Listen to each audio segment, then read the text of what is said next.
আসসালামু আলাইকুম wrestling lovers, কি অবস্থা সবার? স্বাগত সবাইকে রেসলিং লাভার্স নেটওয়ার্কের আরো একটি ব্র্যান্ড নিউ ভিডিওতে। ডিয়ার অডিয়েন্স, এই ভিডিওতে বর্তমান সময়ে রেসলিং জগতের কিছু হট টপিক, কিছু নিউজ আপডেট এবং আগামীকালকের মানডে নাইট রয় প্রিভিউ আপনাদের সঙ্গে শেয়ার করব। ভিডিও ভালো লাগলে ভিডিওতে লাইক দিবেন, চ্যানেলে নতুন হয়ে থাকলে চ্যানেলটি সাবস্ক্রাইব করে দিবেন। আজকের ভিডিও প্রথম আপডেটটা হলো ট্রাইবাল চিফ রোমান রেইন্সকে নিয়ে। তো আমি কিন্তু মাল্টিপল টাইম বেশ কয়েকটা ভিডিওতে আপনাদেরকে জানিয়েছি যে বেটিং ওডস এখনো পর্যন্ত রোমান রেইন্স কিন্তু সবার উপরে আছে।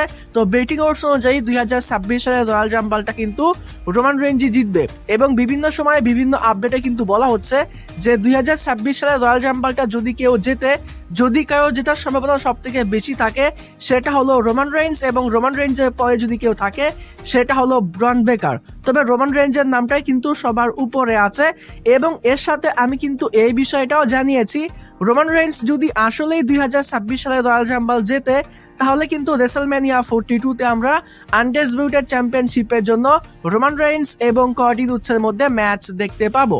তবে এই বিষয়টা নিয়েও কিন্তু রিসেন্টলি একটা কনফিউশন তৈরি হয়েছে, কারণ 9 তারিখের স্ম্যাকডাউনে ড্রু ম্যাকইন্টায়ার এবং কডি রুডসের মধ্যে কিন্তু আনডিসপিউটেড চ্যাম্পিয়নশিপের জন্য একটা ম্যাচ হবে এবং এখনো পর্যন্ত যা আপডেট তাতে করে এই বিষয়টাই বলা হচ্ছে যে সেখানে ম্যাকইন্টায়ার চ্যাম্পিয়ন হবে। তো ম্যাকইন্টায়ার যদি চ্যাম্পিয়ন হয় তাহলে রেসলম্যানিয়াতে তো রোমান রেইন্স এবং কডি রুডসের মধ্যে আমরা ম্যাচ দেখতে পাবো না। তো এই বিষয়টা নিয়ে কিন্তু প্রপার একটা আপডেট পাওয়া গিয়েছে। বলা হচ্ছে যে রেসলম্যানিয়া 42 তে আমরা রোমান রেইন্স এবং কডি রুডসের মধ্যে ম্যাচ দেখতে পাবো। এটা কিন্তু 95% কনফার্ম হয়ে গেছে।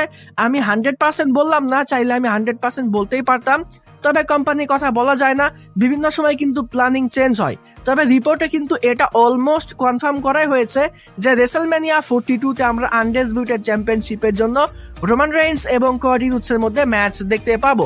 এখন কথা হলো ম্যাকইন্টায়ার যদি তার আগে চ্যাম্পিয়ন হয়ে যায় তাহলে কডি এবং রোমানের মধ্যে আমরা কিভাবে চ্যাম্পিয়নশিপ ম্যাচ দেখতে পাবো।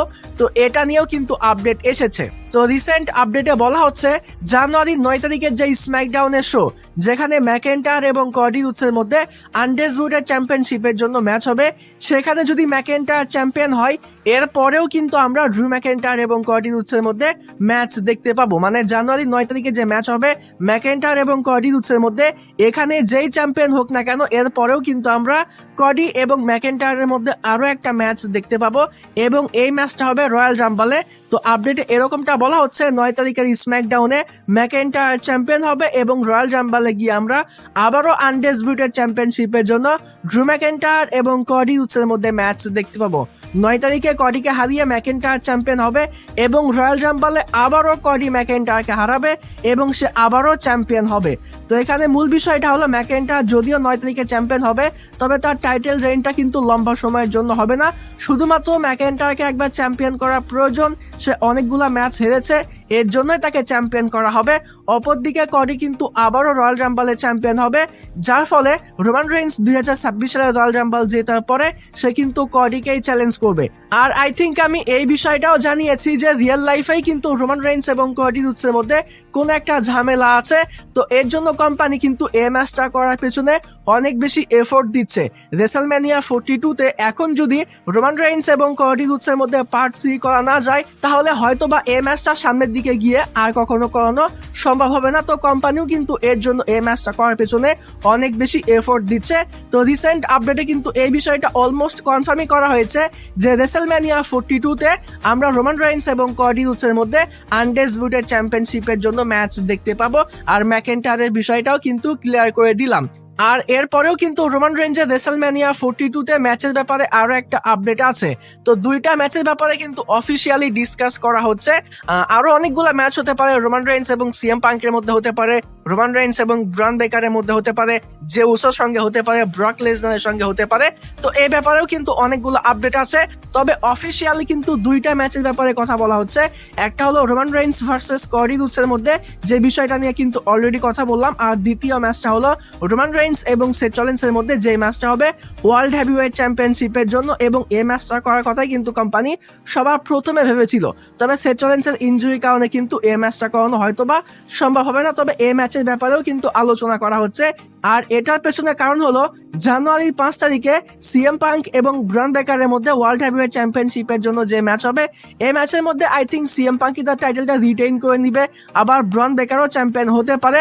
তো আমি এই বিষয়টা নিয়ে আর আলোচনায় যাব না। এখানে যেই চ্যাম্পিয়ন থাকুক না কেন, রেসেলম্যানিয়ার আগে সেথ রলিন্স যদি রিটার্ন করে, তাহলে রেসেলম্যানিয়ার আগেই হয়তো বা আমরা ওয়ার্ল্ড হেভিওয়েট চ্যাম্পিয়নশিপের জন্য সেথ রলিন্সের ম্যাচ দেখতে পাবো। সিএম পাঙ্ক চ্যাম্পিয়ন থাকলে সিএম পাঙ্কের সঙ্গে হবে, ব্রন বেকার চ্যাম্পিয়ন থাকলে ব্রন বেকারের সঙ্গে হবে। এক কথায় বলতে গেলে রেসেলম্যানিয়ার আগে সেথ রলিন্স রিটার্ন করলে সে রেসেলম্যানিয়ার আগেই চ্যাম্পিয়ন হবে এবং ওয়ার্ল্ড হেভিওয়েট চ্যাম্পিয়নশিপের জন্য আমরা রেসেলম্যানিয়া 42-তে সেথ রলিন্স এবং রোমান রেঞ্জের মধ্যেও ম্যাচ দেখতে পেতে পারি। তো এই ব্যাপারটা নিয়েও কিন্তু আলোচনা করা হচ্ছে।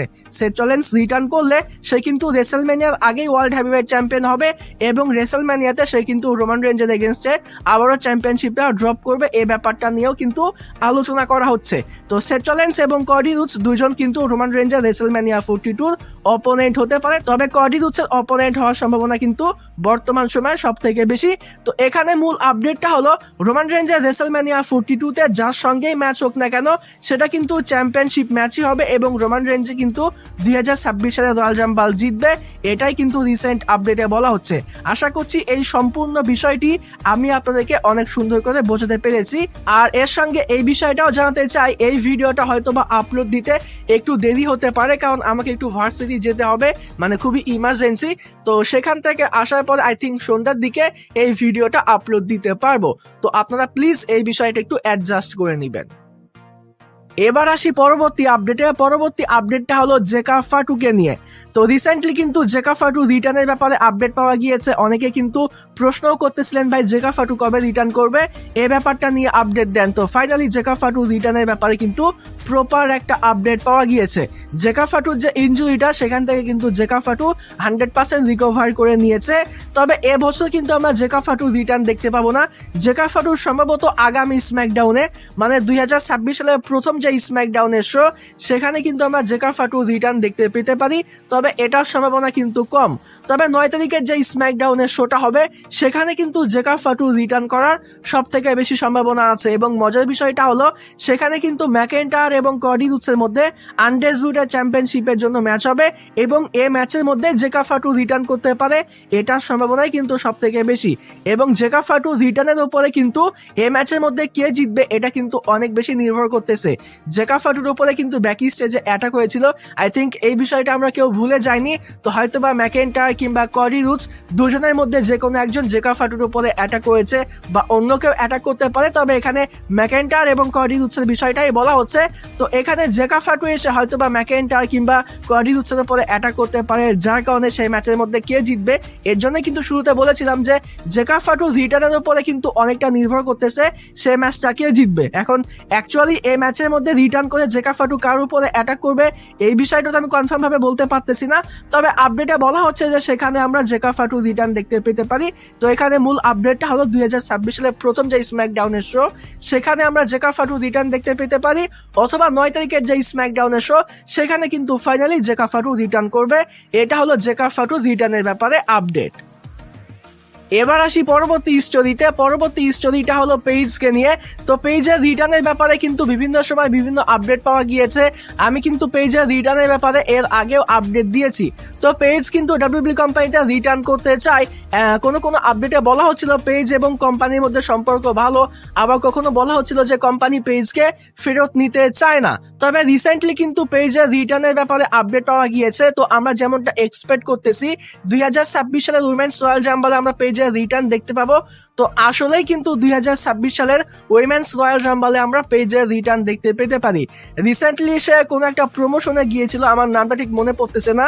তো সেখানে কিন্তু সে ডাব্লিউডাব্লিউই মিউজিকটা প্লে করেছিল, যদিও সে সারা নামে এসেছিল, তবে পেইজের যে অরিজিনাল মিউজিকটা যেটা সে ডাব্লিউডাব্লিউইতে ব্যবহার করতো, তো সেই মিউজিকটা কিন্তু প্লে করা ছিল। তো এতে করে কিন্তু অনেকটা কনফার্মই হয়ে যায় যে পেইজ কিন্তু এবার ডাব্লিউডাব্লিউই কোম্পানিতে রিটার্ন করতে চলেছে। তো এখানে মূল বিষয়টা হলো রিসেন্ট আপডেটে কিন্তু এই বিষয়টা অলমোস্ট কনফার্মই করা হয়েছে। আমরা আশা করতে পারি যে 2026 সালের উইমেন্স রয়্যাল রাম্বলে আমরা ফাইনালি পেজের রিটার্ন দেখতে পাবো। আর পার্সোনালি আমি কিন্তু চাইও যে পেজ যেন রিটার্ন করে। পেজ রিটার্ন করলে কিন্তু আমরা বেশ কয়েকটা ড্রিম ম্যাচ দেখতে পাবো, বিশেষ করে এজেলি যেহেতু কোম্পানিতে এখন আছে, তো এজেলির সঙ্গে কিন্তু পেজের আমি আরো একটা ম্যাচ দেখতে পেতে চাই। এই ম্যাচটা দেখার জন্য কিন্তু পার্সোনালি আমি অনেক বেশি এক্সাইটেড। তো এর জন্য কিন্তু পেজকে রিটার্ন করতে হবে। তো আমি তো চাই যে পেজ যেন আবারও কোম্পানিতে ফিরে আসে। এবার আসি পরবর্তী আপডেটে। পরবর্তী আপডেটটা হলো ট্রিক উইলিয়ামস এবং জো হেনরিকে নিয়ে। এই দুইজনকে কিন্তু আমরা গত স্ম্যাকডাউনের শোতে দেখতে পেয়েছি। তো এই দুইজনকে নিয়ে কিন্তু রিসেন্টলি একটা আপডেট পাওয়া গিয়েছে, যেই আপডেটে বলা হচ্ছে যে আমরা ফাইনালি পার্মানেন্টলি ট্রিক উইলিয়ামস এবং জো হেনরিকে এখন থেকে স্ম্যাকডাউনে দেখতে পাবো। যদিও তারা এনএক্সটি এর সুপারস্টার, তবে তারা কিন্তু ফাইনালি মেইন রস্টারে ডেবিউ করবে এবং তারা কিন্তু স্ম্যাকডাউনেই থাকবে। গত স্ম্যাকডাউনের শোতে কিন্তু আমরা ট্রিক উইলিয়ামস এবং জো হেনরি দুজনকে দেখতে পেয়েছি এবং এই বিষয়টাও বলা হচ্ছে যে আমরা খুব সম্ভবত ওবা ফেমিকেও খুব শীঘ্রই স্ম্যাকডাউনে অথবা মানডে নাইট শোতে দেখতে পেতে পারি। আই থিঙ্ক গত স্ম্যাকডাউনে ওবা ফেমির কিন্তু একটা ভিডিও প্যাকেজও দেখানো হয়েছিল। তো এই বিষয়গুলো কিন্তু হিন্ট করতেছে আমরা খুব শীঘ্রই ট্রিক উইলিয়ামস, জো হেনরি এবং ওবা ফেমিকে স্ম্যাকডাউনে দেখতে পাবো। জো হেনরি এবং ট্রিক উইলিয়ামস এর বিষয়টা কিন্তু কনফার্মই করা হয়েছে, এরা পার্মানেন্টলি স্ম্যাকডাউনে থাকবে। আর আগামী স্ম্যাকডাউনের যে শোটা বা 2026 সাল থেকে কিন্তু স্ম্যাকডাউন আবারও 3 ঘন্টার হয়ে যাচ্ছে। তো স্ম্যাকডাউনে কিন্তু বর্তমান সময়ে খুব বেশি সুপারস্টার নেই, হাতে গোনা কয়েকটা সুপারস্টার আছে। তো এ সকল সুপারস্টারদেরকে কিন্তু প্রয়োজন হবে, যেহেতু 3 ঘন্টায় শো হবে। তো আমি তো চাই ট্রিক উইলিয়ামস, জো হেনরি, ওবা ফেমি এ সকল যারা সুপারস্টার আছে এরা যেন স্ম্যাকডাউনে আসে। তো আমি তো পার্সোনালি চাই জো হেনরি, ওবা ফেমি এবং ট্রিক উইলিয়ামস এর মতো যে সকল সুপারস্টার আছে এরা যেন স্ম্যাকডাউনে আসে এবং এদেরকে যেন ভালোভাবে ব্যবহার করা হয়। যদি এদেরকে ভালোভাবে ব্যবহার করা হয় তাহলে আই থিঙ্ক স্ম্যাকডাউনের বর্তমান সময়ে যে দুর্দশা চলতেছে এটা কিন্তু স্ম্যাকডাউন কাটিয়ে উঠতে পারবে এবং আগামী দিনে গিয়ে কিন্তু আমরা স্ম্যাকডাউন শো থেকে ভালো কিছু আশা করতে পারবো। বর্তমান সময়ে কিন্তু স্ম্যাকডাউনের অবস্থা একেবারে খারাপ। তো আমি তো পার্সোনালি চাই যে এ সকল সুপারস্টার এনএক্সটি থেকে যেন পার্মানেন্টলি স্ম্যাকডাউনে আসে। আর শুধু আসলেই হবে না, এদেরকে কিন্তু ভালোভাবে ব্যবহারও করতে হবে। তো এখানে মূল আপডেটটা হলো ট্রিক উইলিয়ামস এবং জো হেনরি এই দুজনকে আমরা পার্মানেন্টলি এখন থেকে স্ম্যাকডাউন শোতে দেখতে পাবো। এবার কথা বলি আগামীকালকের মানডে নাইট রয়ের প্রিভিউ নিয়ে। আগামীকালকের মানডে নাইট রয়ের শোটা কিন্তু দুর্দান্ত একটা শো হতে যাচ্ছে। যেহেতু আগামীকালকের মানডে নাইট রয়ের শোটা এবছরের সর্বশেষ শো, সো এর জন্য কিন্তু কোম্পানি আগামীকালকের শোটাকে অনেক ভালো করতে চায় এবং এর জন্যই কিন্তু আগামীকালকের মানডে নাইট রয়ের জন্য কোম্পানি আগে থেকেই অনেক ভালো ভালো ম্যাচ এবং অনেক ভালো ভালো সেগমেন্ট অফিসিয়াল করে রেখেছে। তো আগামীকালকের মানডে নাইট শো এর জন্য কি কি অফিসিয়াল করা হয়েছে এবার এই বিষয়গুলোই আপনাদের সঙ্গে শেয়ার করব। তো প্রথমেই আমরা আগামীকালকের মানডে নাইট শো এর শোটাকে ওপেন করতে দেখতে পাবো দ্য ভিশন। দ্য ভিশন কিন্তু আগামীকালকের মানডে নাইট শো এর শোটা অফিসিয়ালি কিক অফ করবে। তো এখানে ব্রন বেকার, ব্রনসন রিড এবং পল হেইম্যানের নামটা কিন্তু লিস্ট করা আছে।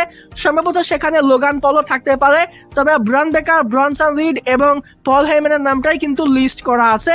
এখানে এক কথায় বলতে গেলে আগামীকালকের মানডে নাইট শো এর শোটা অফিসিয়ালি কিক অফ করবে দ্য ভিশন।